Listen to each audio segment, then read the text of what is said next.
নমস্কার বন্ধুরা, কেমন আছেন সবাই? চন্দ্রিকা লাইফস্টাইলে আপনাদেরকে স্বাগত জানাই। আমি এসে গেছি আরেকটা নতুন ব্লগ নিয়ে আপনাদের সঙ্গে আড্ডা দেওয়ার জন্য। আমি আজ এসে গেছি ওরিয়ন মল ইন ব্যাঙ্গালোর। ঘুরতে এত বিজি ছিলাম যে ভিডিও করতে ভুলে গেছি মাঝখানে। যাই হোক, খুব খিদে পেয়ে গেছে, এখন কিছু খেতে হবে। এসে গেছি কেএফসি চিকেন, ইয়াম্মি। এখন ওরিয়ন মল থেকে আমরা বেরিয়ে যাচ্ছি ব্যাঙ্গালোর প্যালেসে যাব বলে। চলুন তাহলে যাওয়া যাক। এসে গেছি ব্যাঙ্গালোর প্যালেসে। দেখুন কি সুন্দর না প্যালেসটা, খুবই সুন্দর। বাইরেটা আগে ঘুরে নিচ্ছি, তারপরে আপনাদেরকে ভেতরটা দেখাবো প্যালেসের।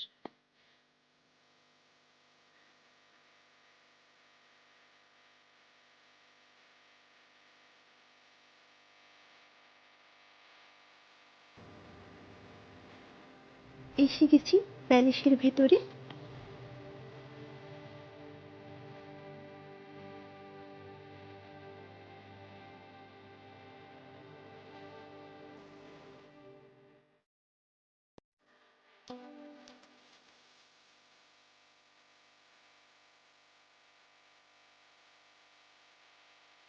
যতটা সম্ভব আমি আপনাদেরকে দেখানোর চেষ্টা করছি, কারণ ভেতরে ফটো তোলা খুব বারণ আছে, তো তাও আমি যতটা সম্ভব আপনাদেরকে দেখানোর চেষ্টা করছি।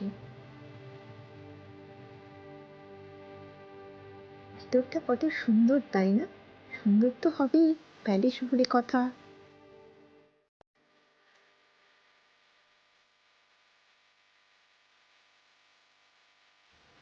দারুণ, তাই না?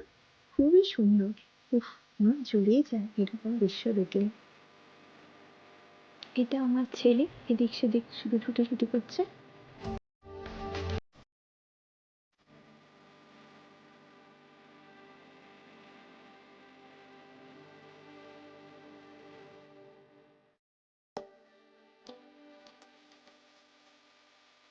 এটা রাজার অফিস ঘর ছিল। ভেতরে ঢুকতে দিচ্ছি না, তাই বাইরে থেকে যতটা দেখানো যায় আমি আপনাদেরকে ততটাই দেখাচ্ছি।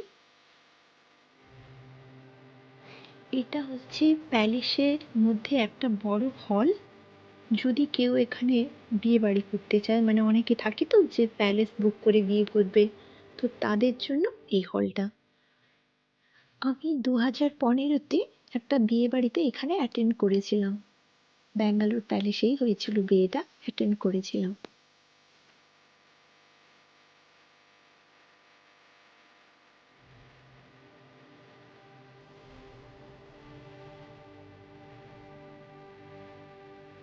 এটা আমার ছেলে, ছবি একদম তুলতে চায় না, জবরদস্তি করে যে একটা ছবি তোল তাই তুলেছে ব্যাস। এটা রাজার লিভিং রুম।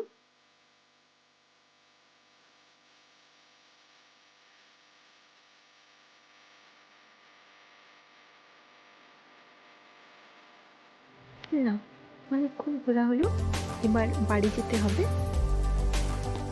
আজকে আমার ব্লগটা এখানেই শেষ করছি। আপনাদের সঙ্গে আবার দেখা হবে একটা পরের ব্লগ নিয়ে। তো ভালো থাকবেন, সুস্থ থাকবেন, আর আমার চ্যানেলটাকে সাবস্ক্রাইব করে দিবেন, লাইক করে দিবেন, কমেন্ট করে দিবেন, শেয়ার করে দিবেন প্লিজ। বাই।